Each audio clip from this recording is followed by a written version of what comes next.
This is episode 81 of the Double Cross Anime Podcast. This is my second take. It didn't record the first time, but now it looks like we're in business. I'm Mario. All right. And I'm Wooper. And it's week 12 or week 13, depending on, I guess it's week 13 of the fall 2019 anime season. Next time you hear our voices, next week, it's going to be the new decade. Not just a new year, but a new decade. Jesus Christ, so like 10 years have passed. There are only 2 years have passed since the start of this podcast, however. And on this week's installment, we're going to be talking about episode 12 of Beastars, Chihayafuru, and Hoshiai no Sora, two of which aired their series finales today. Mm-hmm. And episode 13 of Blade of the Immortal, Mugen no Junin.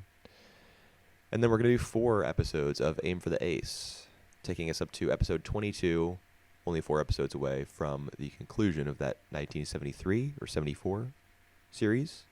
Yep. That's what we're doing. All right. Before we start doing our usual, weekly covering, Mario, I have a question for you. How many shows on this season have you finished, apart from all the shows that we're going to cover right now? I think none. All right.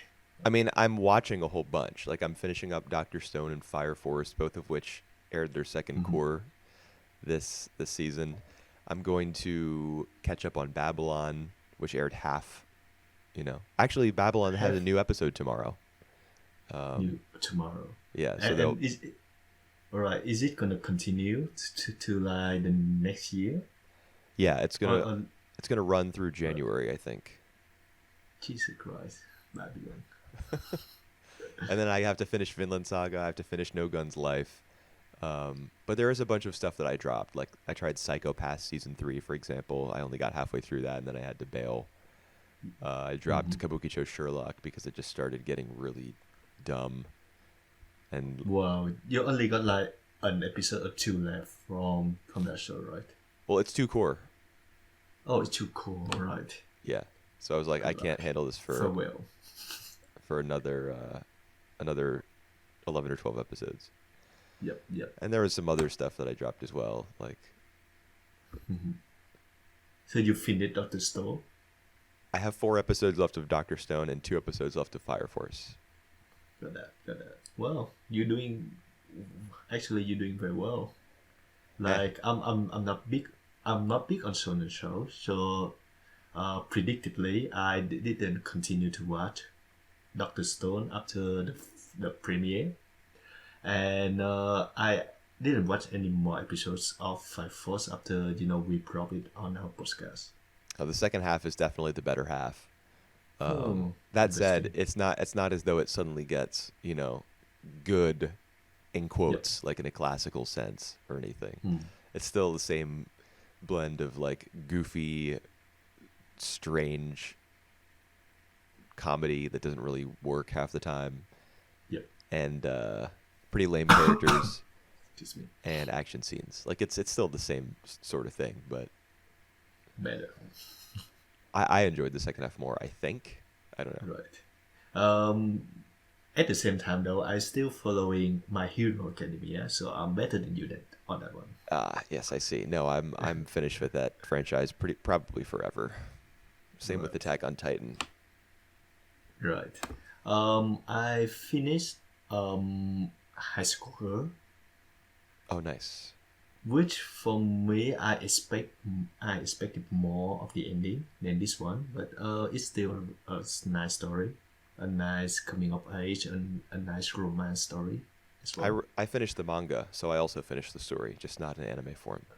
All right. I think I'm not sure if the manga and the anime they finish the same thing. Well, I'll just say one word to confirm, right. and that word is airport. That's right. So okay, it's the same ending. Finished at the airport. I still think that is still pretty much an open ending for me. Open ending? What do you mean? Well, it repeat that bit for me. Like we got the scene in the airport before. We got like there was crying before. There was an airport scene before? Yeah, there was like when there was in when they were in when it was like just like the first 4 or 5 episodes, they had to go overseas, I think, at one time. Man, I don't even remember that. Her going overseas Oh, was the plot of the end of the second season. I didn't remember that happening before. all right. When it was in primary school, or no, had to go somewhere overseas. I Was that think go after to she her had already met parents. Haruo? Yeah. And Oh, then okay. he gave her the ring. Remember? Oh, I definitely remember him giving her a ring. I just didn't remember that she had, you know, Yep. been That overseas was the once scene before. that was the scene that she was crying, so she actually making some noise, like the only noise that we heard from her, like for the whole the whole 24 episodes. Yeah. Yep. Okay. All right. And what else did I finished? Um, I don't know. I don't know either. I think that pretty much it. I still watching Vinland Saga. I think it's gonna be finished next week. Yeah, I just recently started watching that again as well. Mm-hmm. And yeah, I'm dropping Psychopath 3 halfway as well. It's such a shame. Yep, that pretty much it actually for this season. All right, I don't mean so it's a we shame. can. I don't mean it's a shame that you're dropping it. I mean it's a shame what happened with Psychopath 3. Uh, I still think that it's a pretty good one. It's just a double double length. So sometimes it's a bit of commitment for me to go through the whole 40 minutes one after another. Well, what about It, Katana Gatari? That's well, double length. You know, it's yep. if When it you were get through good, that though, it yeah, well, that's if true. Psychopaths were good, it wouldn't be a problem. All right, so let's start with one of these Yeah, shall right. we? Sure. All right, your pick, Mario. Um, I don't know. I guess we can just start with Hoshiai no Sora since there's All right, extra because I'm stuff to gonna. talk about. Yep, I'm wanting to start with this one as well for some reason. So yeah, For some good reason. pick, Mario. Well, thanks. Uh, So I guess all we can right, talk what? about what happened to the series Yeah, that's in right. like a larger sense, that it got only one core even though it was designed for two. Yep. So I think that we actually in the last few weeks we predicted the situation of Hoshiai no Sora. So I keep saying that like it seemed like it had like more coming, so like a second core, and you said like no because you don't think that the production committee gonna greenlit for the second season, and I think that basically what happened. I wouldn't say that I predicted this entire situation. Right. But Well. I would say that original anime being given a two core order, Yeah. which this one did, is extremely rare. And I mean the fact that they said, "Oh, sorry guys, I know you've planned for 24, but you're only getting 12 halfway through," kind of Mhm. attests to that. Yep. Like,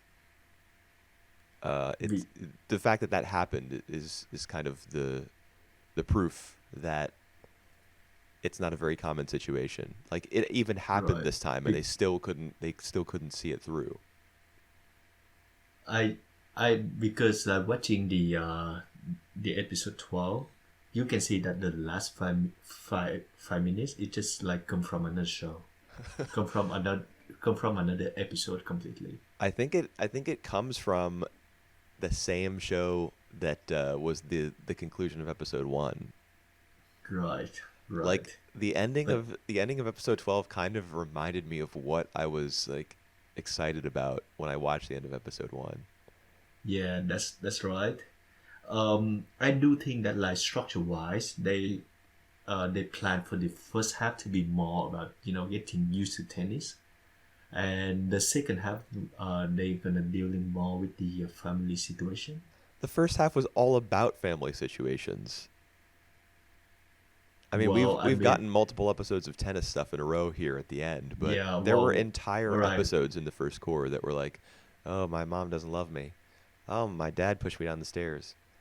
Oh no, my mom, she said some I stuff and I didn't. It was bad." And Yep. there were whole episodes like that. Yeah, yeah, that's actually true. All right, how I can't even know how to approach it. All right, how do you think about the first 15 minutes, and how do you think about the last 5 minutes?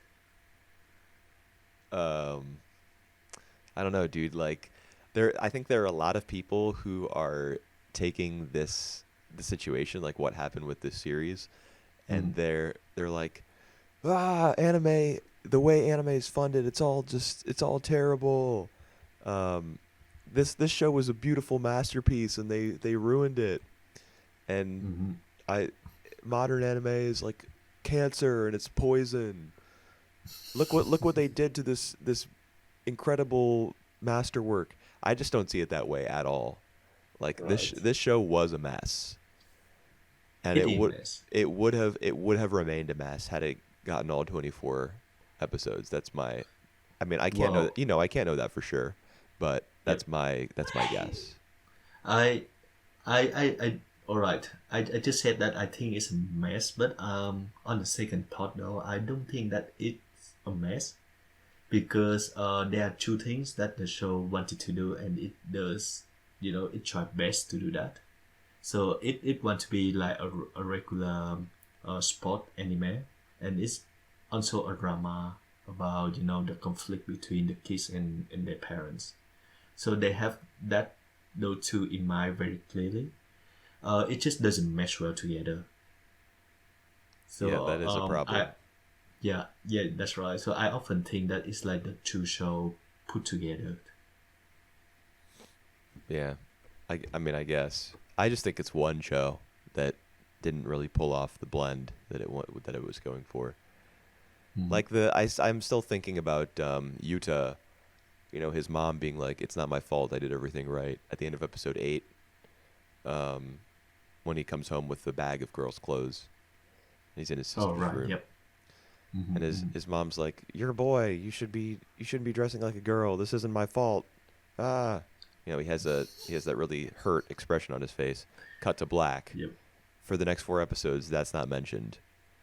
Um, He seemed like normal. He seemed very normal again. You know, he seemed happy. well, yeah, and I mean that's how he would act in public. He would keep Mm-hmm, up that mask. He wouldn't just be throwing a pity party for himself. mm-hmm, mm-hmm. And I mean he has responsibilities as the team's manager, and he I'm sure that acting all depressed and despondent would just cause him to feel even worse. So of course he acts normal, Mm-hmm. Yep. and seeing that as a viewer makes you think like, well, what happened at the end of episode 8? But the thing is, Yep. like, I don't know, like you can't drop a bomb like that and then not follow up on it for 4 episodes, even if we don't get to see the second half of the series. Mm-hmm. Um, like that's not an excuse. Uh, Yeah. that's such a big like such a significant moment for that character that even if your original order were 24 episodes, you can't not follow up on it in the first half. Yeah. Well, do you think that it is like this because of the way that the production committee screw up the audit? And So it's because yeah, so because they only allow for the first course, so the staff trying to put more of a coherent story of the tennis rather than you know um, resolving his issues.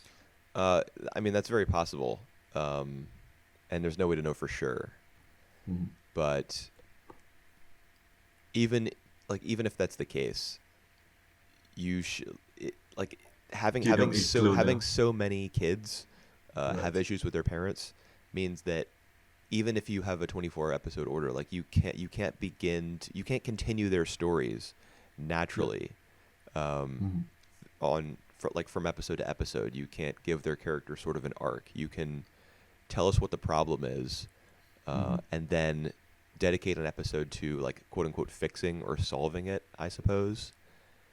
Um, and that's just like even if they had double the episode count, even if they had double the time, Mm-hmm. uh, it's not as though each of these characters would have gotten really satisfying stories that we can Yep. track over the course of those 24 episodes. I don't believe that the staff I working on this show or the vision that Yep. Akane had for it was to like make it a big character ensemble piece for 9 different kids. Well, I actually do think that they trying to establish their issue first before like doing the massive dealing with like all of them. So maybe because these kids having issue with the parents, they gonna like run away together, and so like the parent has to look for them, and that's like the big event like resolve each of these characters issues with their parents.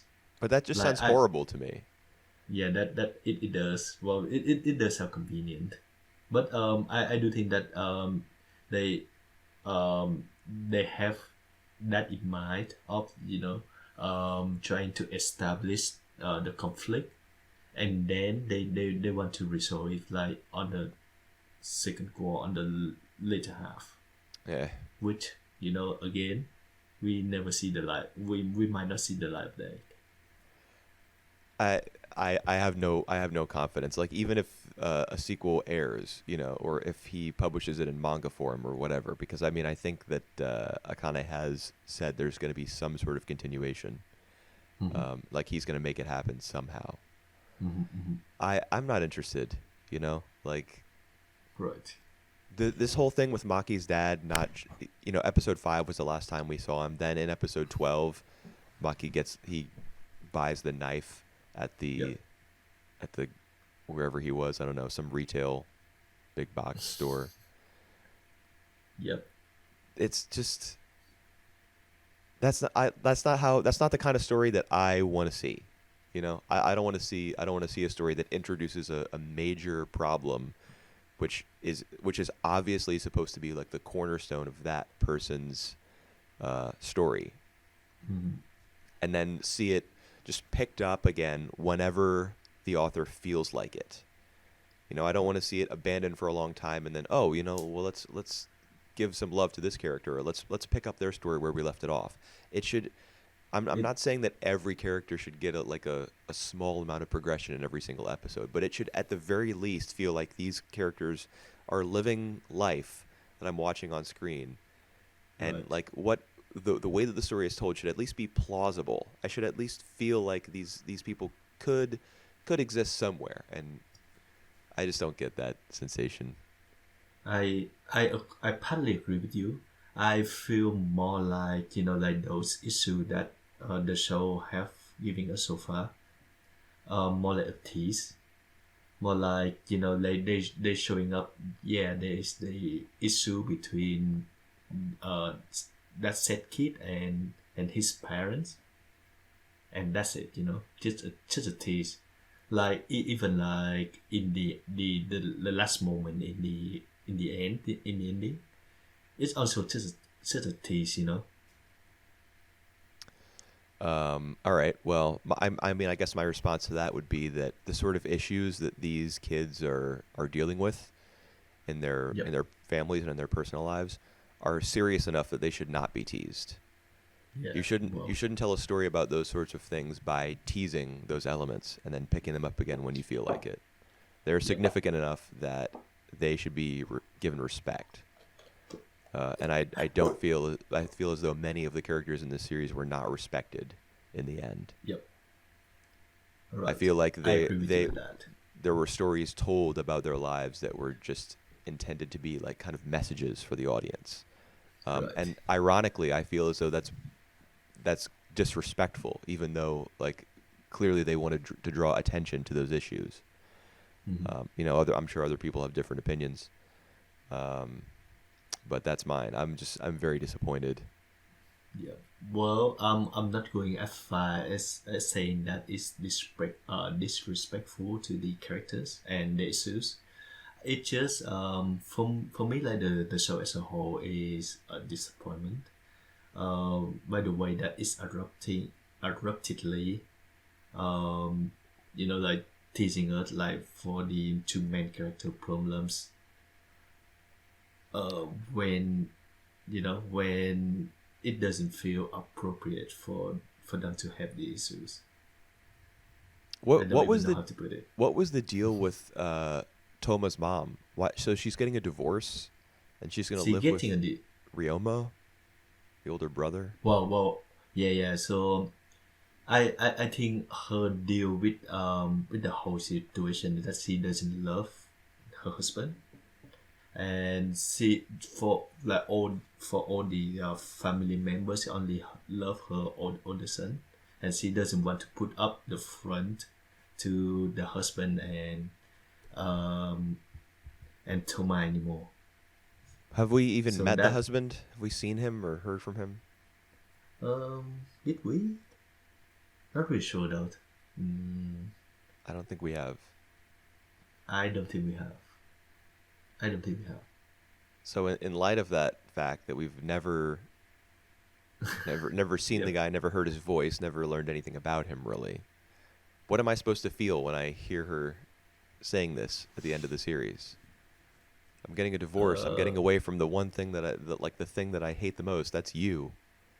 yeah, but I that's just shitty the like, way she said it. But well, well, yeah, but I don't even believe it. Like yep. this It doesn't feel real to me at all. I've hardly it even seen her talk to her son. There's only been like 3 episodes out of the 12, or maybe 4, that's right. that she's actually talked to Toma at all. I hardly know the It mom. it should have more weight if we spend more time with their time together, which we only seen for like 2 or 3 times in the last 12 episodes. So yeah, I don't pretty much feel anything. I mean, it's terrible for him because especially because he was excited after winning, and Yep. he didn't call his mom. He called his brother. Uh, Oh, so that's right. That's right. That's right. Yep. then he has to hear that because his mom picks up Ryoma's phone, and Ryoma is also Yep. seen like running through the park or athletic facility, Yeah. whatever. He's seen running to try to find his brother, and then we don't see their conversation after the phone call. Just at the right moment. Yeah. And then Maki goes, he buys a knife and blah blah blah. Yep. All right. All right. We can move on to the next show then. Oh, I have a lot more to complain about in terms of the actual tennis, but sure, let's move on. All right. Plate of the Immortals. Sure. I was confused as hell during the first part of this episode. Oh, really? All right. Yeah. How so? Like because they introduced Kagimura, who's the head of the Mugai Yep. Ryu. Mm-hmm. And I don't know if we've seen him before or not. Because you remember the banquet scene from the previous episode with the Ito Ryu all on one side of the table and the like the people from the Shogunate on the other side. All right. And I there's don't. I don't think I recall that. Okay, so that's the So thing. Like keep you going. need to remember that scene from the previous week in order to understand this episode. And I remember it, but there's some details about it. Like specifically one character, Kagimura. I don't know if he was in attendance at the banquet. And apparently lots of people died at the banquet. Like dozens of Yep. people were poisoned. And we don't see that. We Yep. just learned about it later. And suddenly Gichi, the guy with the glasses and the I don't even know what kind of weapon he has, what you call it. Yep. He's got Yep. that blade that like wraps itself around people's necks. Suddenly he's like a major character, Mhm. and Rin kisses Manji in his sleep. Like there's just too much shit going on. Yep. All right. Oh God. I'm glad it ended with Manji in prison because at least now he can't be like running all over the countryside talking to a million new characters. At least he's going to be kept in one Well, place and I can follow the story. all right, all right. I think the next episode he's gonna jailbreak, so the whole I mean, thing gonna probably. happen over again. Yeah. I All mean, right. how did you feel about the episode? I like it. I still like why it. why are you so All right. why do you like these really All jam-packed right. confusing ones? I don't even remember when you mentioned that the banquet scenes from episode 12. I it took me a bit of time, like I think the first 5 minutes to actually pick up on on who that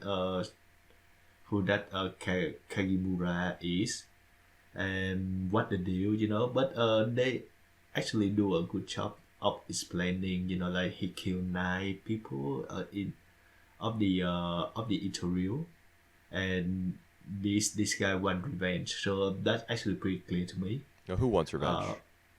The all the guys, all the remaining guys from the Itorios. Yeah. So that was pretty clear to me. The bald head guy with the glasses, when he came to the pictures, was confusing a bit, but it's vintage play of the Immortals. So you have to pick up the story along the way. Yeah. And when I find out the reason, it doesn't really make sense. But like I know why he doing that. I know why he want to challenge want to Manchi on his side and challenge him when Manchi refuse. So like I wasn't I didn't feel lost Oh, when okay. I did. alright. just for the first few minutes. So yeah, it's all good to me. One of the good thing is we see like all the characters that we know before, except for Kagimura, which I don't think that we have seen him before. I don't remember whether we have or not. I don't think I so. mean, he was previously referred to under a different name by the series, which is Akagi. All right. I don't know if we've seen Akagi before. I don't think so. It's just too hard to tell, dude. Like, I wouldn't say that this is vintage Blade of the Immortal. Like, I haven't had this issue following the series until the previous episode and this one. I mean, even in the previous episode, I could understand what was going on. It was a story of Rin and Kagehisa traveling beyond the gate together. It just moved very quickly. In this one, I was like, huh? What? Did I miss an episode? I mean, it slows down when it comes to the characters fighting. Like Manji versus Giichi, and the scene where Kakimura is talking to Manji in that room. Stab him. Yeah, well, he stabs him, and then they pull back the door in order to reveal like a dozen guys who want to kill him, I guess. Yep. And then he ends up in chains. We don't see that, but that's fine. If there's a bunch of guys outside, and then the next time you see him, he's handcuffed. You can figure out what happened. That's right. Did you see the post-credit scene? So yeah, I haven't. Is there? All right. Tell me what happened. Two members of the Ito Ryu. I have seen it. Come to the house where Rin is staying.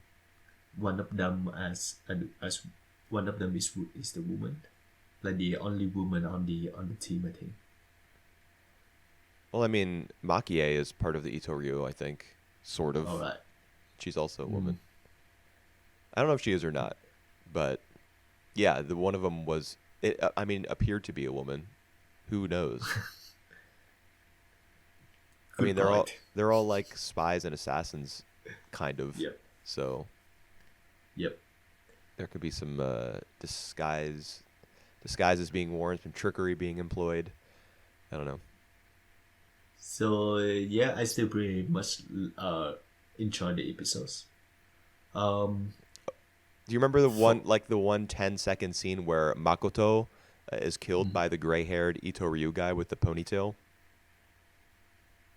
In this episodes? Yeah. Nope. Do you remember who Right. Makoto is? I recall I heard that name.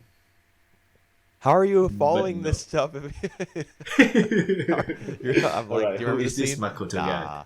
Do you remember this character? No, not really. He's the spy. He's a member of the Mugai Ryu, and he's spying on the Ito Ryu, and he was leaking information to Alright, I Shakurin, do it. and he's like in love with her. Alright, yep. You remember that guy at all? I remember that guy. Okay, he And, died in yes. this episode. He Yep. got brutally killed. And Alright, the show yes. only spent like 10 or 15 seconds on it. Oh, right. It's a good thing to see Hyakurin again. Feel, like well and all. Yeah, that was actually one of my favorite shots of the episode was the when Rin is like standing underneath the roof of the building because it's raining out, Yep. and she she approaches and she's holding the umbrella out. The camera kind of like Yep. pans up and she's like towering above Rin and she's got the new hair and she's smiling. Yep. I like that shot a lot. And when Rin asking for the other guy, and he was like, and she was like, he came back to his mother. Wait, who? He went away for the guy who was killed a few episodes ago. Oh, Remember Makoto. the guy who proposed to her and then was killed right afterward? Yeah. Oh wait. Maybe I have my characters mixed up? I thought he was killed in this episode. He was killed in the past. Then who? Okay, I'm lost, dude. I'm Alright, lost. maybe they're not the same characters. So Makoto was this guy who leaking the information.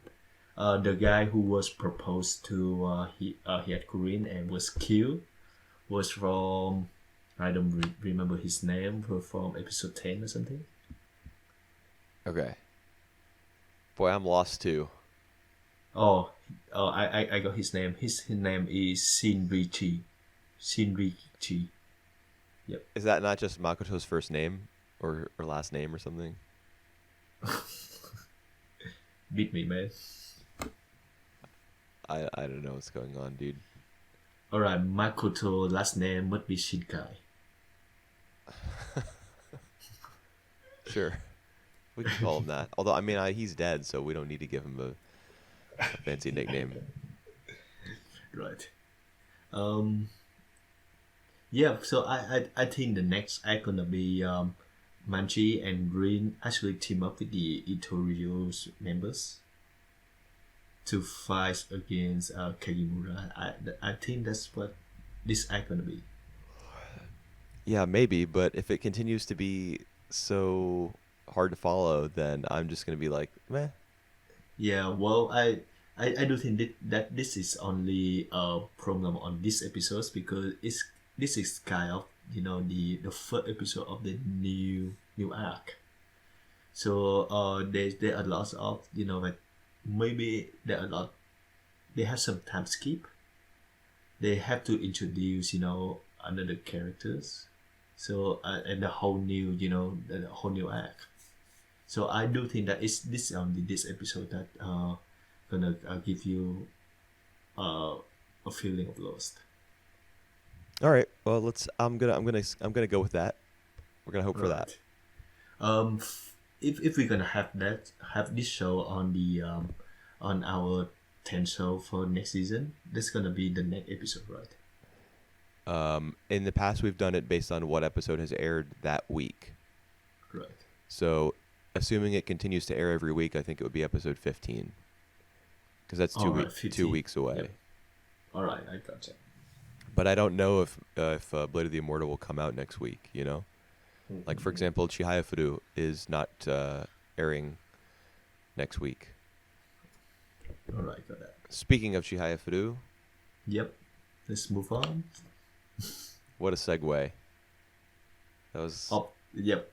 That was Good job. God level transition right there. We all planned it, well before. We sure did, Wooper. Yeah, we got like the first match out of the three matches of the king and queen qualifying. Yeah. Yeah. It was really good. Yeah, I enjoyed it. I enjoyed it. Finally, Harada Sensei is like, yeah, he's finally playing, and we're finally like following his play, Right. as opposed to just learning, seeing him exhausted and learning the end result afterwards. Yep. We can finally see, like, everyone calls him like a big bear, You can finally see what that means. Like his body takes up so much space physically. He lunges forward when he takes cards, and he slaps the mat and he shouts out, "Yoshikita!" And he doing a lot of my games. Yeah. In order to put the opponent into uncomfortable feeling. So I like his characters. He just wants to win, man, at any cost. Right. One of my favorite moments in this episode was from his flashback. The flashback we show him when he was in his 20s or early 30s, and he was acting exactly the way that we expect him to be. So I think it's a really excellent from the writer to write the story that two people holding grudge to him for 30-40 years, and it turned out to be something so so adorable. I'm sure, but that's the thing. Like they don't feel that way about it. But to us, watching, we're like, oh, that's so funny. Teehee. I think that's a genius part of it. I can see the reason why those two are holding grudge to him after all this time. I can see the reason why, but at the same time, though, I feel the show really have fun doing that. Yeah. Oh, it does for sure. And it was nice to learn about the reason why Kitano, the old guy with the gray hair. It's good to know why he hates him so much, because he's been that way ever since the start of the show. He's always rooted against Harada, and he's always wanted his students to fail as well, just because they're Harada's students. Well, actually, on the I remember when Harada Sensei playing the pre-qualified match. At one time, that old man though rooted for him. I don't remember what match Harada Sensei played against, who he playing against, but at one point, he did rooted for Harada Sensei. He must have been caught up in the moment. Yeah. That's what I think as well. like something about old people still fighting, have all the fighting spirit. Well, he says that in this episode, and he it's kind of a shame from his point of view that nobody else, 50 or above, has the ability to represent that generation like Harada can. Yep. He kind of laments that in this episode. Like, if there were somebody else, I would much rather it be them. But it's just this one guy who hurt the girl that I love 30 years ago, or however long ago it was. Yeah. And he gets back into her good graces so easily with the same trick, Although I will say I do think it's kind of lame how many concessions there have been. Yeah. Yeah, in recent chapters, Sudo concedes to Harada Sensei in the Eastern qualifier, which is how he gets to this match. And then in the flashback, there's a concession. Just because he doesn't want to mess up his rhythm by listening to somebody else read. Like, what are you, stupid? Just it's just somebody talking. You hear people talk all the time in your everyday life. And then in the present, he concedes again, just to mess with Arata, basically. Yeah, well, that's actually a smart move of him, I think. Eh. I can see why he does that. I think it's smart of him to do that because he just want to recover. So if he play in the second match, which he not guaranteed to win, he gonna just put that time to rest for for the final match. So Right. I think it doesn't make sense for him to do that because he doesn't have the fitness, like he doesn't have the the fitness to compete against the 18 years old guy. So Yeah. he had to do that. I mean, it makes sense to me. Kind of. Like I wouldn't say that it's a good decision on his part. Yep, I, yep, I yep. understand the rationale, but imagine that you're playing in this tournament. Let's say you're 50 or however old he is. Yep. You've just won your first game. It's a best of 3. You now have 2 chances to win another game. You should take both chances. By Well, conceding, you've essentially eliminated your round 1 win. It's even now, and only one yeah, yeah, game yeah. decides I the tournament. I get that he's old and Yep. he needs to rest, and I get that there's a psychological factor at play. It messes with Mhm. Arata's head, Yep. and it allows him to listen to the reader that he wants to listen to. Um, Mhm. but like it just in what other sporting events are there where it's best 2 out of 3 in the finals? A lot, I would say. Because the ones that I'm thinking of right now are like best of 7, for example, the World Series of baseball. I think that basketball as well is the better three. I So think like 3 set. basketball is a best of 7 in the finals. Oh, And sorry. I think it's a best of 5 earlier in the playoffs, at least in the Sorry. NBA. I mean volleyball, but I mean like it's set in not matches. Okay, so there you go. Haikyuu is airing next season. Would you expect, like in the middle of the finals of some like prefectural tournament or something? Yep. Let's say The Karasuno, Unibet. the main school, Karasuno, they win their first match and they're so excited. They're all giving each other high fives and stuff. And then one of them says, I'm kind of tired. And then the guy next to him goes, yeah, me too. I mean, that was a pretty grueling match. You think we should just concede the next one? Like, what? Yep. Well, What are you do? Like, no. No, you should not. That's a strategic disadvantage. yep. Well. Um. And it feels kind of like the writer, like the original manga author is she has to draw less, when there's a concession, that's just less stuff she has to draw. Yep. Yep.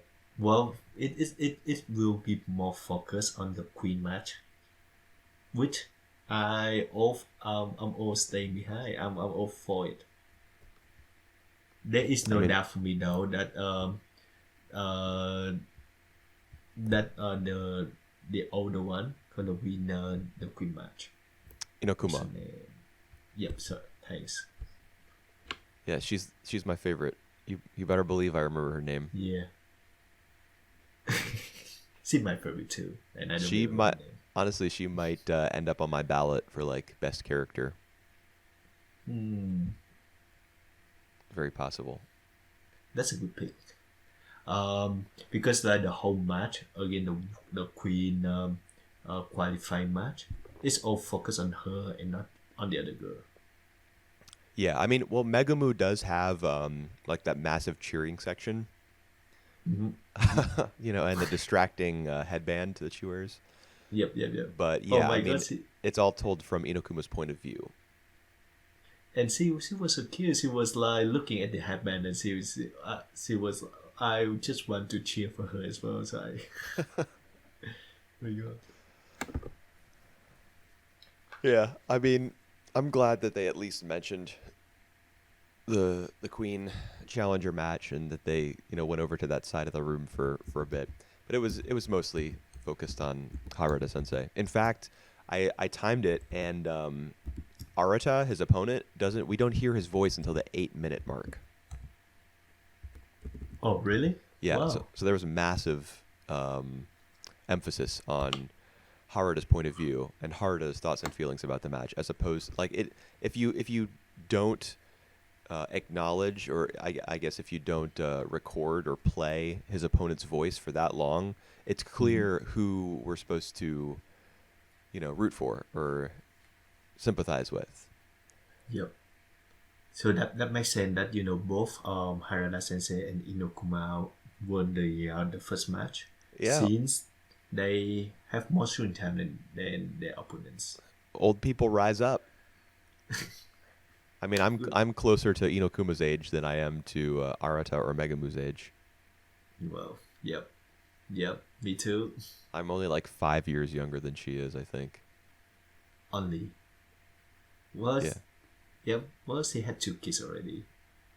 Yeah. Her husband. What about him? I just mean like you're not any closer than that. Oh no. So yeah, I'm not married, and I definitely do not have children that I know of. All right. Yeah, that was really good. I expect the second match gonna be focused on the queen match, which I'm all for it. I don't know. I Yep. kind of feel as though they might skip the second queen match and just move straight to the third. There's been a lot of skipping of matches recently in this series. Yeah, well, that's why it moved a bit faster than the second season, don't you think? Yeah, I think so. Second season dragged a little bit in some places. But at the same time, I mean, it did show Karuta matches to their conclusion. And in this one, like, it gets down to the wire really quickly. Yep. But we don't see, like, the final moments. Right. Well, and still, the other thing. Sorry, go ahead. Yep. Oh wow, and the other thing is like it's not focused on Chihaya. So I can understand why they want to skip this a bit. So Yeah, I'm I mean, okay with because that. they got to get her back in the action, I suppose. But I mean, the last thing the last big development with her character, didn't we see her talking to her advisor at the start of maybe episode 11? About and he was she like, wanted to be a. "So you want to be a teacher, huh?" Uh-huh, uh-huh. Not really. I just want to advise a Karuta club, but I guess I have to, have a whole career path in order to make that happen, huh? Well, yes. That's the latest development with her character. Like, I don't know how quickly she'll get back into I think competitive I think Karuta. no I think the latest of her development is when she have a choice to play, to arrange, not to go to the not to go to the trip and play on the queen qualifiers. She declined crying and tell others that she want to be a teacher. So she what happened to a teacher who never go to school trip? So yeah, she make her decision. Yeah. I had just about forgotten about that too. But it's fine. All One right. one bad Yeah. episode is okay. All right. One very quick question for you before we move on to the next shows. Inokuma and the queen and the current queen. I'm looking up her name now. Shinobu. Shinobu. Yeah. Who is your favorite? Inokuma. Wow. I mean, I Alright. really like Shinobu, but she's been and she did receive one. She didn't have one really good episode in this season earlier. I can't remember which one it was, but near the end, she talks to the head of the society, the Karuta Society, where she went as a younger child, where he kind of Alright. isolated her and forced her to play against adults only and not her friends. Yep. The conversation that she has with him is like really bitter, and like it really effectively kind of displays the isolated mentality that she's built up for herself. Yep. Yep. Um, so she got a nice little spotlight there, but Inokuma has more consistently received that sort of screen time and attention. Yep. So she's my favorite right now. But I mean, I think Shinobu's going to win, because she has to be there to face off against Chihaya next year. Yep. Yep. Yep. Well, I'm also surprised that like when we first see in Inokuma, she was more confident. She will appear as confident and gifted at the games. And the more we know about her, the more we see how she feeling insecure. Yeah. It's a great of her. Like we see her hesitate more than like she feeling confident of what of the game she play. Yeah, Sakurazawa even says that. When she's it is Sakurazawa, right? Or is it Serizawa? Oh my god, why can't I remember her name? The former, I think. Yeah, she even says that Inokuma was losing games in practice against Rion at Fujisaki when she was practicing for this match. So maybe she loses. I mean, I doubt it. I think she mentioned that.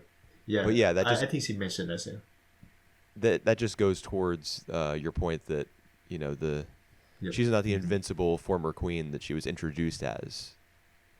That's right. The veneer is being pulled back. She's even losing to like lower tier Class A players. So she's not invincible by any means. Will she be able to win the title? Probably. Yep, probably. All right. Let's go with Vista. It's over. You glad it's over? It's over. Yeah. All right. This is the second core that will happen next year. Yeah, I heard. I saw that. See you second season. See you in second season. Yeah. Oh no, there's no in, and there's no the. It just says see you second season. At least there's a gap. Some nice English there, to finish things off. What went on in this episode exactly? All right. They didn't end up doing it at the hotel. Yeah. And they leave. They didn't do anything at the hotel, surprisingly. Oh well, let me tell you what they did do.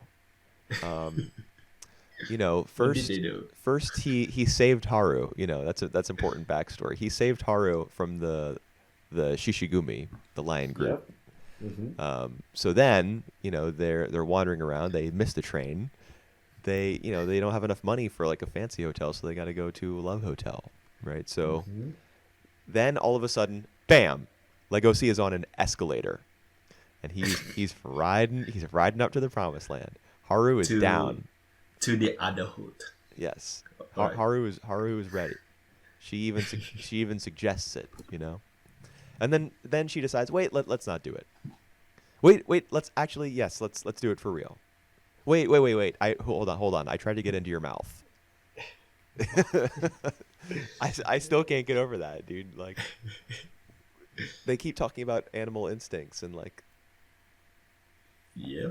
I don't understand. Like, because they're not supposed to be together. Because a wolf and a rabbit aren't supposed to be together. Is that what her instinct was telling her? Like, go ahead and just kill yourself because, like hop into a carnivore's jaws right now because what you're about to do is bad. So. Yep. It just feels natural for her to put her head into his mouth. Why? And get you off. Why? All right. We just got past that, okay? It makes no sense at all. Like, why?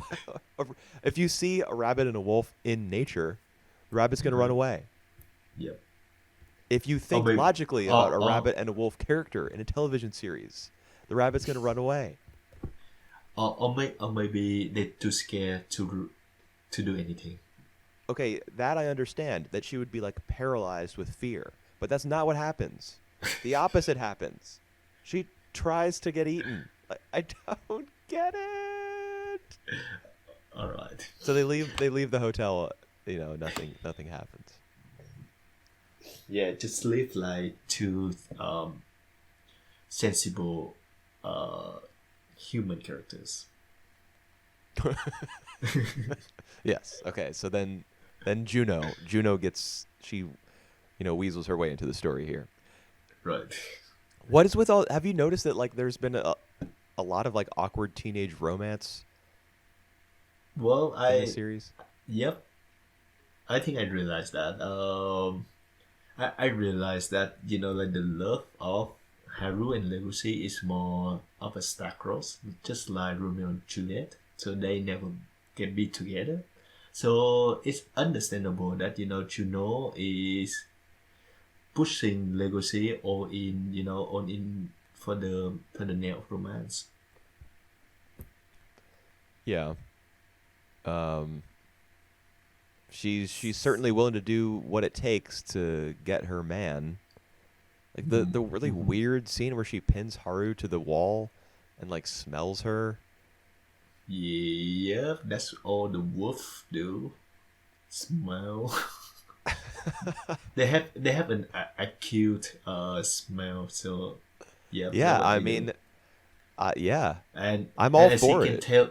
Well, she can tell right away that after she smell Haru's that Haru and Legacy haven't had sex. Right. How awesome is that? Very awesome because it's a use of one of her animal traits to advance the story, or to get her up to speed, kind of. I'm serious. Like, it's kind of Right. cool that they would do that because it advances the story while being true to her The characters. capabilities as an animal. Alright. However, if you're going to authentically, incorporate different animals' abilities into some scenes, why would you 10 minutes earlier write a scene where an animal's fight or flight response compels them to put their arm between the teeth of a wolf, which is not at all Well, accurate to how an animal would act. all right. I do think that we will agree to disagree on that point. There's no disagreement to be had. Why would a rabbit ever do that? It makes no sense at all. Opposite attraction. Sure, let's just go with that. Dude, what did you think of Juno's dress? Right. It was very red. It was weird. Did you notice how It like wasn't. there was different fabric and material for each of the legs? Yeah, I did notice that. I thought it was really strange. I just think that it's a bit over the top. I think it's supposed to be over the top. I guess. I mean, when I watch this show, I can't help but feel as though the parts that are like weird or foreign to me are just mistakes. Like All somebody right. thought that was a good idea, for her dress to look like that. Yep. But who knows? I mean, earlier this season, there was a scene where. Do you remember the scene at the end of episode? I don't know, 7 or something, Yep. where Where? Legacy he squeezes the paint cans and they like splash on his Oh yeah. face. Yep. In the The manga, feeling of love. what? I feel love. The feeling. He feeling jealous, and he said like this is love. Ah, yes. Yep. In the Um, manga. in the manga, the paint that splatters onto his cheek is just one. It's like one shade. It's one shade of black. Right. There's no indication that it's a bunch of different colors of paint tubes. So I wonder Yep. if something similar happened in this episode where they like took a lot of artistic license with the dress and just made it into some like stylistic abomination. Maybe it didn't look so ridiculous in the source material.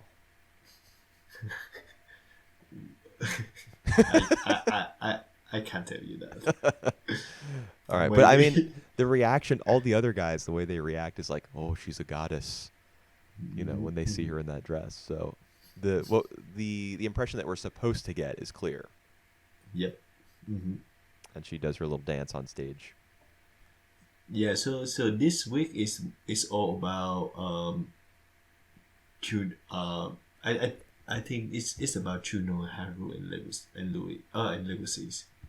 So Juno posed as like the real threat for Haru, that she and Legacy are meant to be together, in which Legacy stay true to his heart, just follow the rabbit. Right. And well, I think that basically what happened. Haru is still unconvincing. I think now that he had a feeling for Legacy, but he also see that Juno is a better fit to Legacy than her. So I think the plot play out pretty conventional. Yeah, I mean, it does feel kind of like a rom-com. Yeah, Maybe, yeah, that's maybe, true. maybe not a rom-com. Maybe not the comedy. It just kind of plays out like a romance. Yep, a drama like yep. Oh yes, Well, it's highly dramatic. You got all the characters monologuing about stuff. talking about highly dramatic, we will get into Am for the Ace. Wait, We can go to Am for the we're done Ace. with Beastars? I had so much more. I was gonna make fun of it so much more. Okay. All right, Uh, go on. no, no, it's all right. If you don't, if I, obviously you made that transition because you want me to stop shitting on this show. I mean, so it's the final episode. Any final thoughts or anything like that? Just quickly. Well, I love the shows. I love the world building. I love the characters. Even I love Haru. I I think that this show is supposed to be like a quick remedy. So like everything will happen badly, will end it badly. For everyone involved. Um, and yeah, I'm looking forward to that. So I think like the feeling is more like dramatic than usual.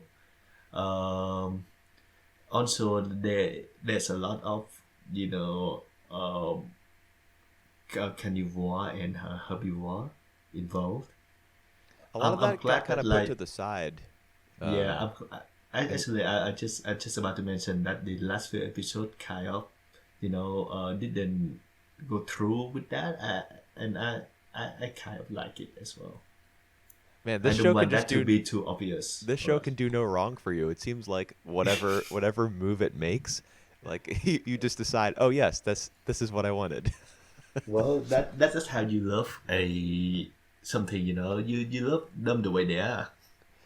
See, I definitely don't like when it comes to anime or art in general. Hmm. Um, I definitely don't have that mentality. Like Right. if the show conforms to my idea of what I think it ought to be, that's when I love something. Mm. If it can keep up with my expectations for it, I suppose. That's when I say Mm. this is something really special. Mm. Mm. Um, so I'm not the sort of person who just kind of sits back and goes along with the ride, Yeah. I guess. Right. I think I can see your point. But that just means I'm complaining about stuff all the time and I'm dropping stuff all the time. So not a good way to live. Well, it keeps you insane.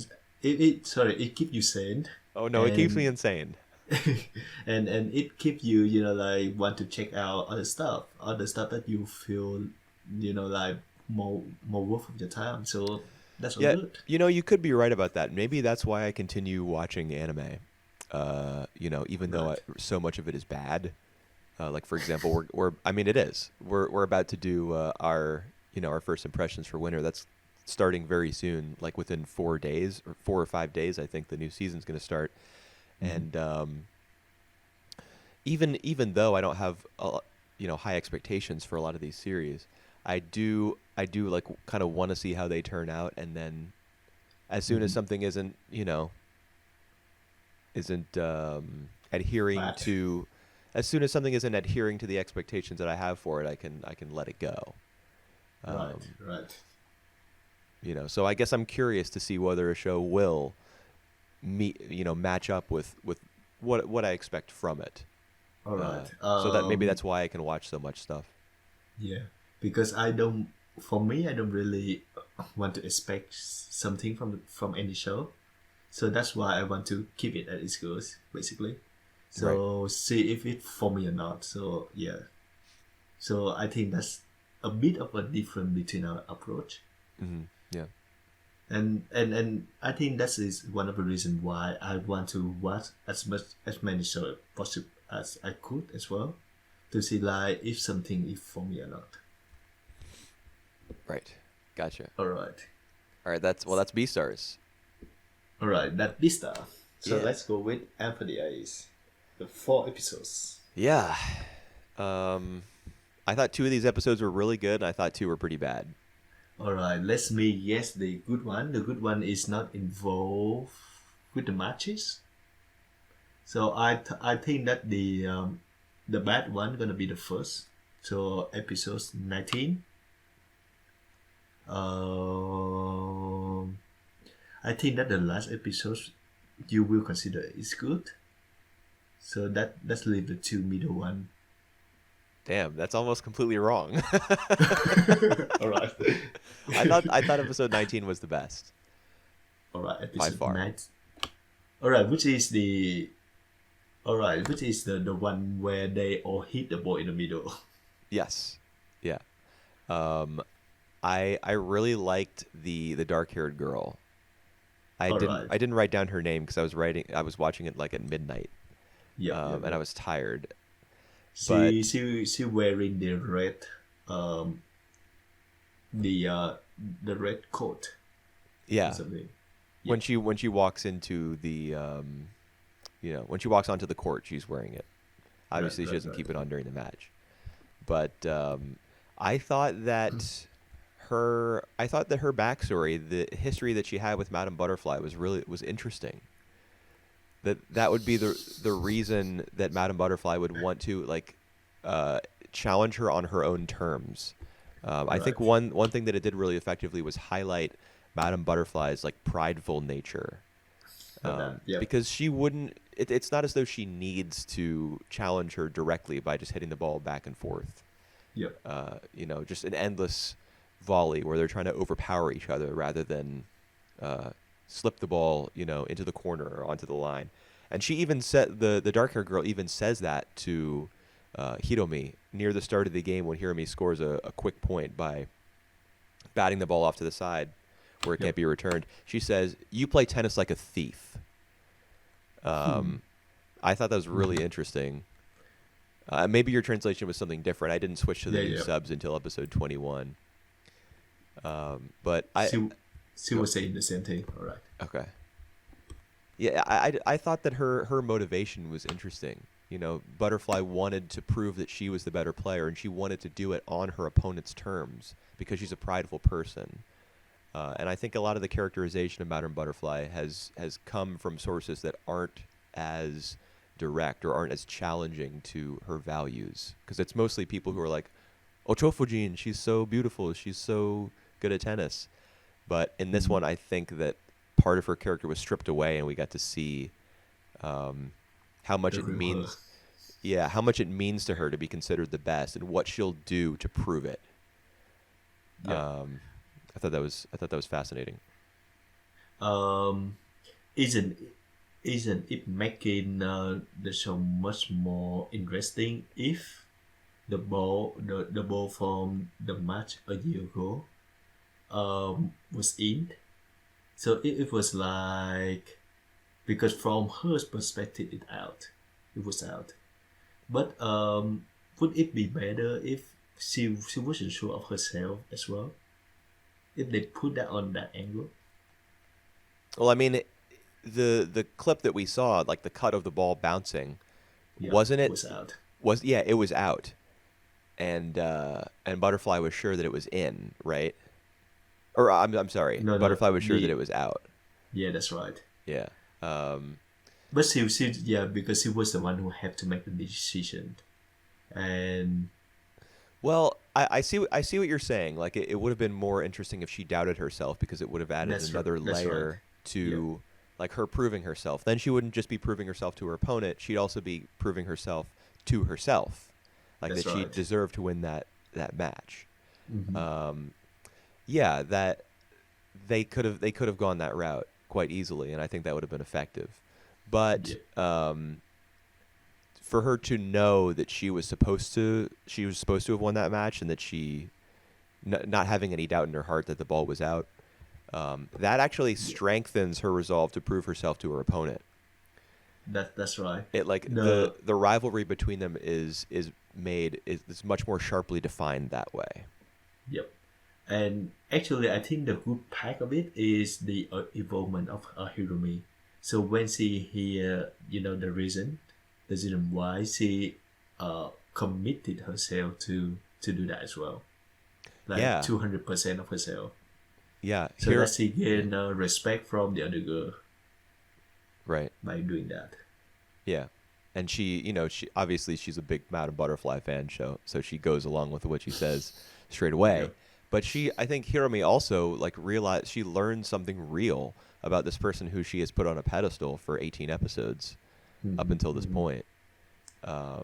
Yep. And she's able to, I think for the first time, she's able to truly play tennis with her as an equal, knowing, having this bit of information about her and understanding what this game means. She contributes to it in a very like equal way.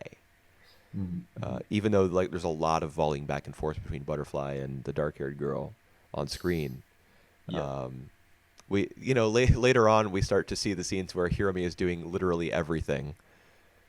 Because Madame Butterfly gets injured, and then Ottawa is injured in episode 22.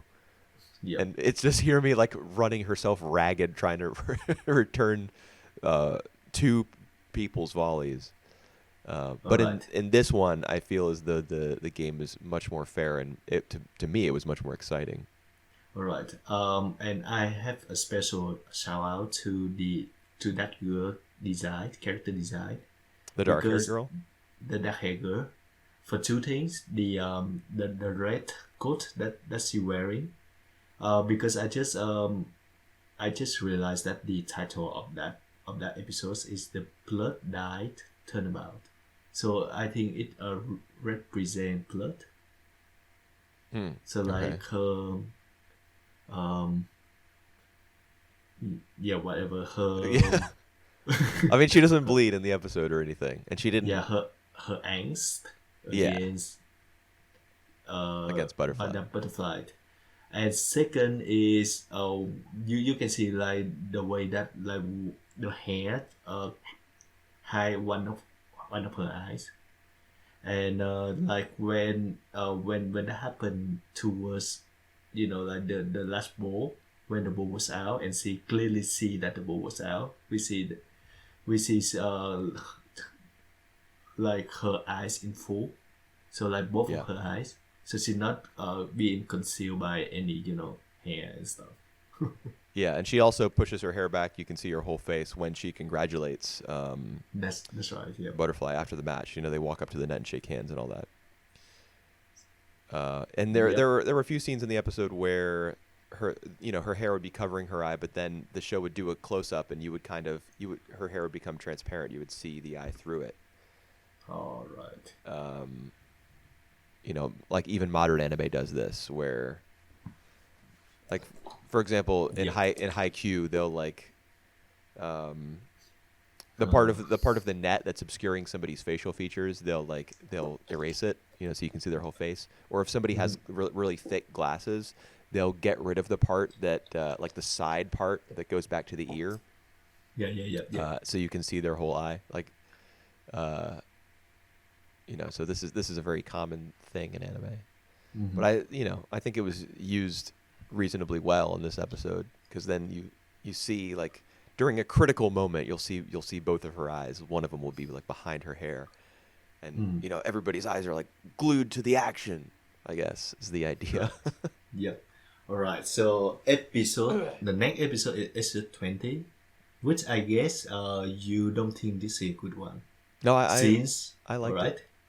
Oh wow! All right. I just said the reason why, because I thought that you think that episode 19 was good, so episode 20 would be not good. All right, tell me why you like the episodes. I mean, I thought that this one and the previous one were pretty well animated.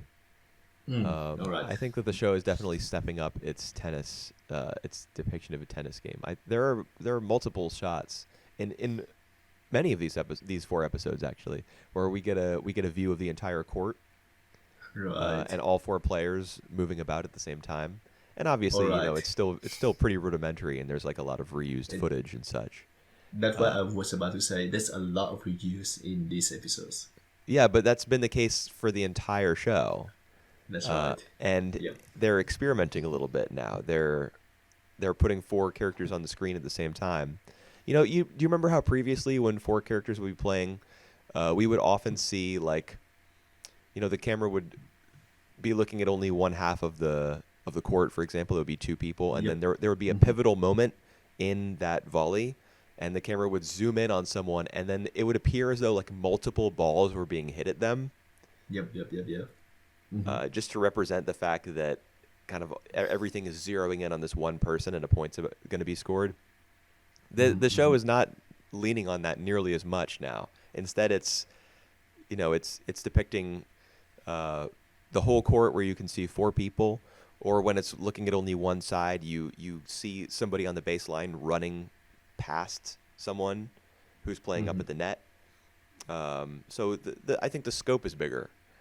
And I think episode 20 had a lot of pretty good examples of that, even though it was like just mostly her practicing against Toto and stuff. So I was engaged by the visual presentation of episode 20, I think, more than like episode 19. I really liked the story, but episode 20 I thought looked pretty good. For me though, the episode 20 just boring for me on the storytelling side. We just have her running in the morning. See some like mysterious guy with a yellow scarf. Or is it red scarf? Yellow scarf. My sub said yellow muffler san. Oh yes, my sub said that too.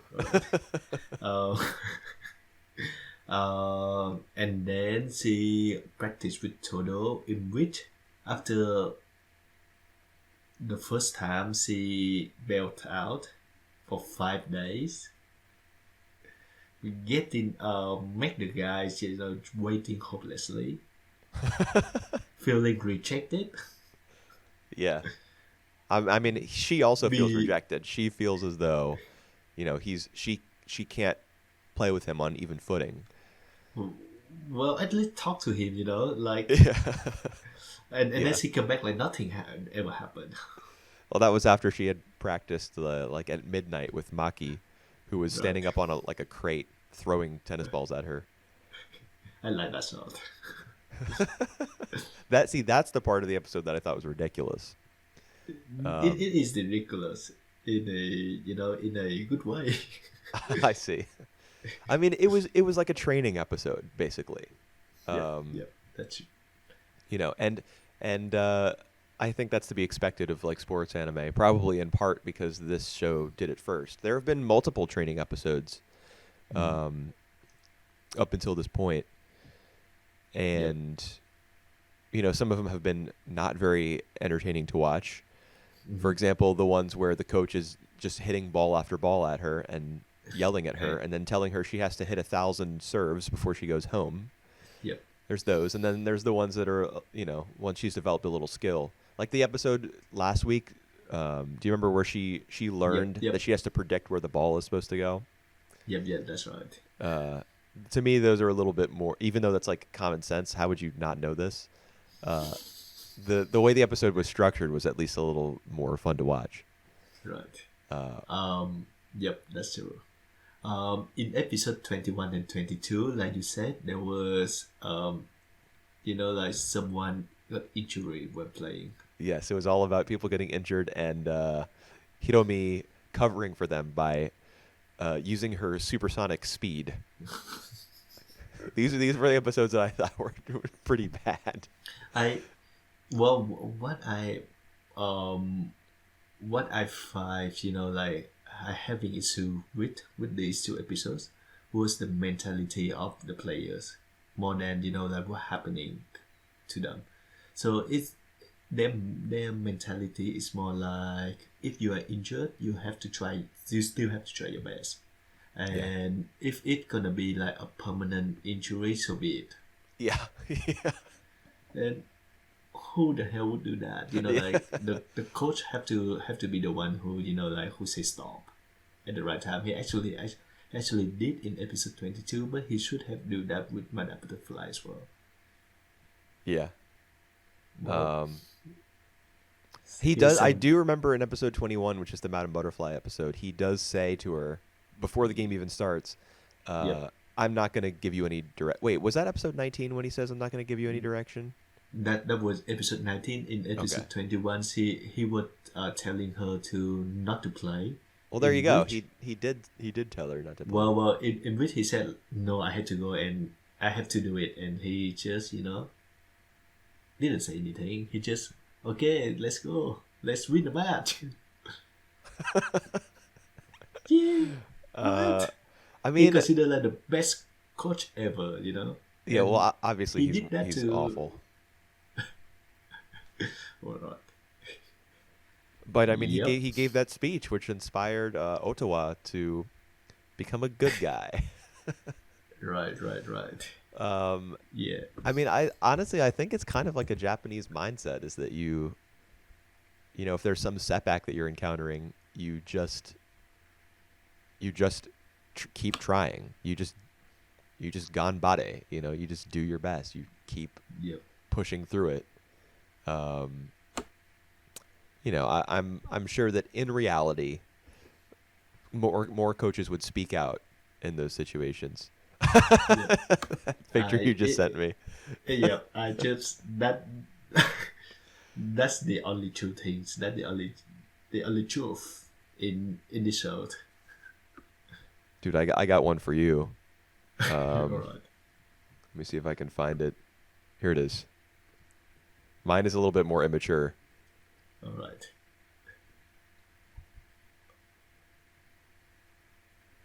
Read the subtitle. Yeah, I did. Hitting his real balls. It. Oh my god. Of course, I had to save that. Yeah, I mean, in reality, more coaches would speak out and prohibit their players from playing. More players would listen, you know, because they recognize the seriousness of the situation after talking with a medical professional. Yep.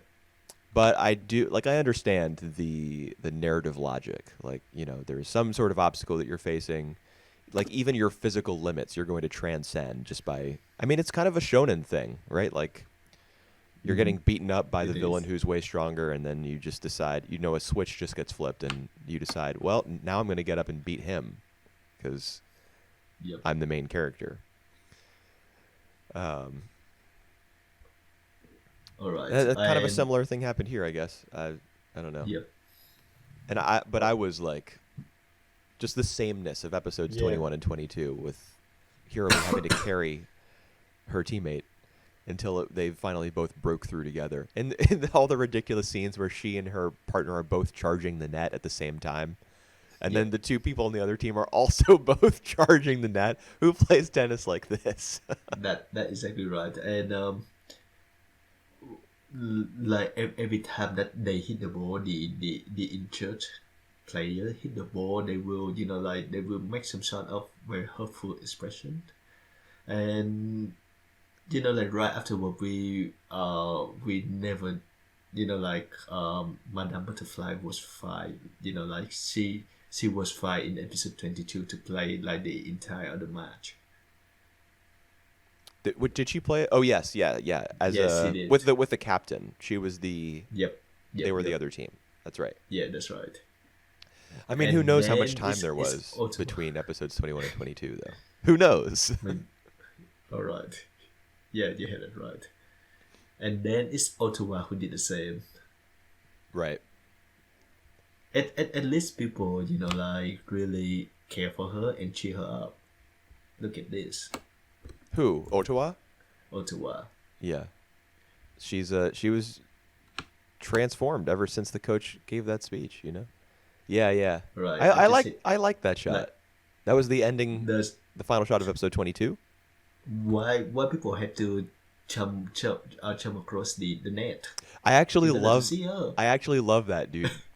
Whenever someone Alright. like vaults over the net in this series, or Some character vault over the like the spectator barrier in an early episode? Yeah, Todo, is it? Is it he? Like Yeah, he, I think it was Toto, so that he could talk to Hiromi, something like that. yeah. Apparently, I don't know like how hard he practice. Every time Hiromi play, you see him around. Yeah, yeah. And don't forget Ozaki, his friend, That's right. who ended up And being Yellow Muffler-san. Ooh, is there a love triangle afoot? maybe, I wouldn't be surprised. jeez. You know, the main girl with two guys who play the same sport as her, who are both in love with her. Where have we seen this before? Well, we still have the coach. Don't forget the coach. He and Madame Butterfly are gonna get together. I Gunbuster, don't. baby. All right, I don't know what I think about that. I mean, I don't think we'll see it in the next 4 episodes, the final 4. But I think my Yeah, guess they is that have at some point chemistry in together. yeah, that's true. I think at some point in the manga, like the source material, I think that probably happened. Wow.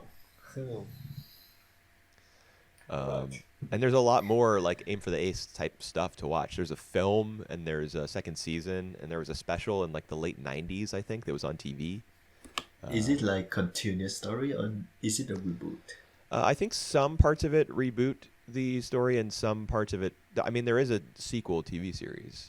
I don't think it was Right. directed by Dazaki though. I don't remember. Yep. No, it's not. Yeah. So I mean, I think at some point, the coach and Butterfly will get together in the future. All right. Dude, episode 21 was actually legendary because like it opens with that little girl running out into the street chasing a ball. You know, right, yes, her yes. chauffeur has to like, spin the wheel and crash into a building, and then it cuts straight to all the girls in the locker room. The match is in 30 minutes. Like there's no gap of time where it just cuts straight to 30 minutes until the match. And then like seconds later, the match is in 5 minutes. And then she comes walking down the hallway. Oh god.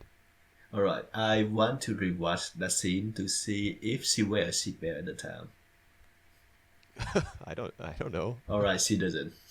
That's why she got hurt. Well, there you go. Wear your seatbelts, kids. All right. Oh, in the 70s, it's not compulsory in the 70s. I think there were seatbelt laws. I know when my dad was a kid, there were no seatbelt laws. Here you go, and Japan. Right. Yeah, maybe. I mean, you don't really need to wear a seatbelt though, because if you get injured, you can just try really hard and you'll still succeed. That's what we learned from Really? these episodes. Yeah, if you get hurt, you can just try super hard, Yep, and yep, you'll yep. win. And your injury will heal itself. Right.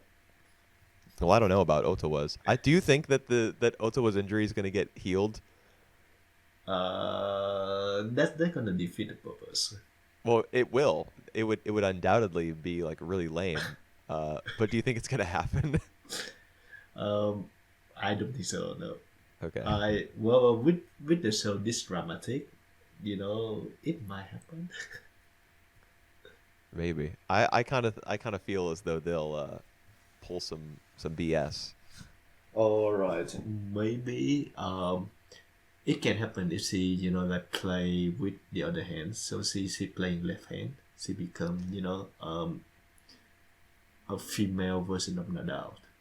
That's what I was thinking actually during both of these episodes. Like, why don't they just try? If obviously you can't just switch hands. It's not that easy.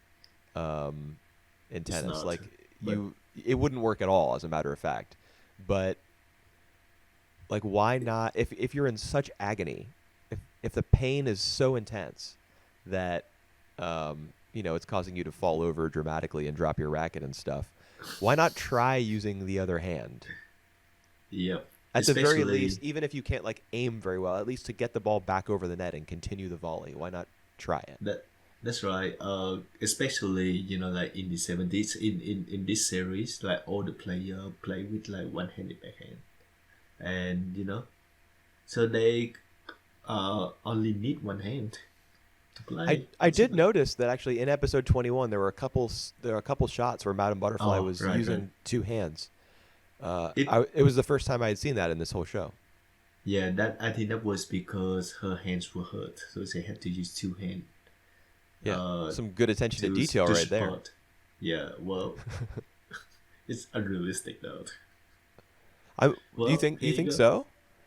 Yeah. Wouldn't you Well, wouldn't you try to like give your injured hand a little support with the other one in that situation? maybe. Well, yeah, they got their point. One thing I want to mention though, that in real tennis, some of the players, like the famous players, they playing the like the hand they play is not their strong hand. Like Nadal is actually right-handed. Well, I'm sure he Uh, plays left-handed because he thinks it gives him some sort of advantage. yeah, I think that his coach thought about it that way.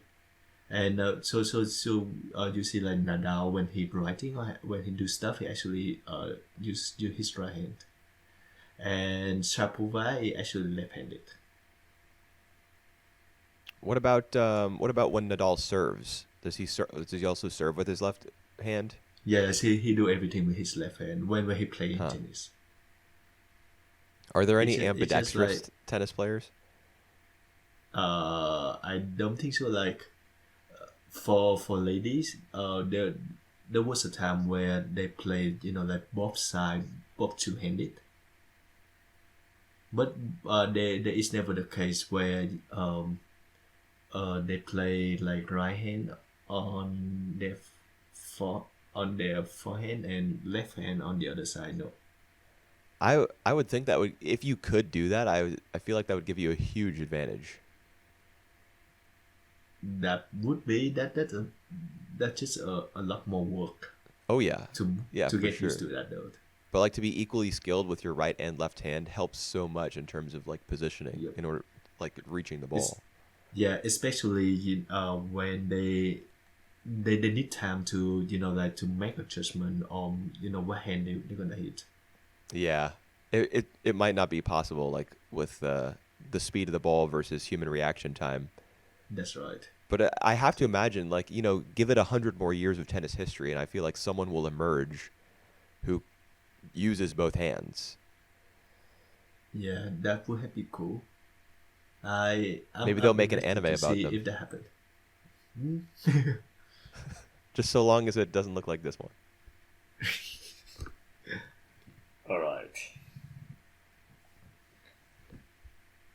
I don't know like what the last four episodes gonna be like in AOTS. Well, I know that the they already won the story is finals, right?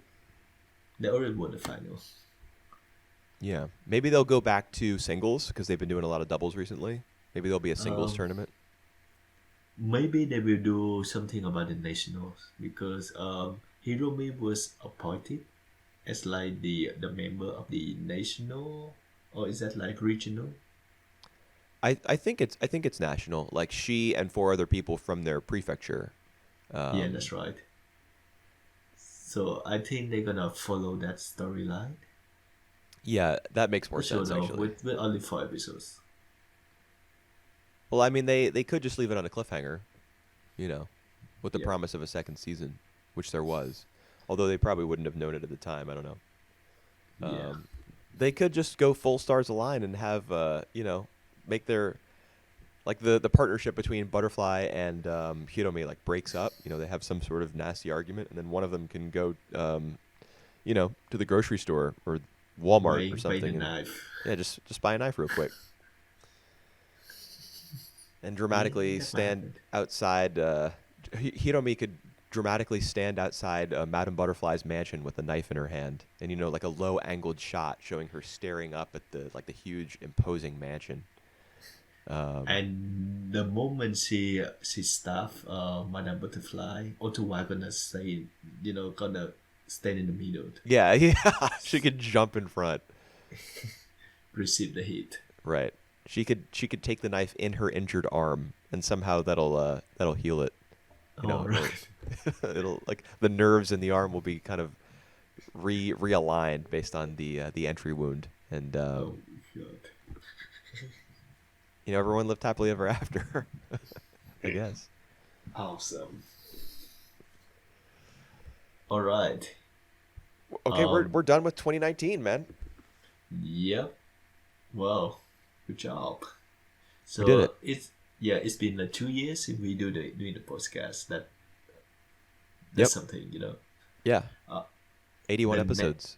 Yep. The next one gonna be another special podcast, which is our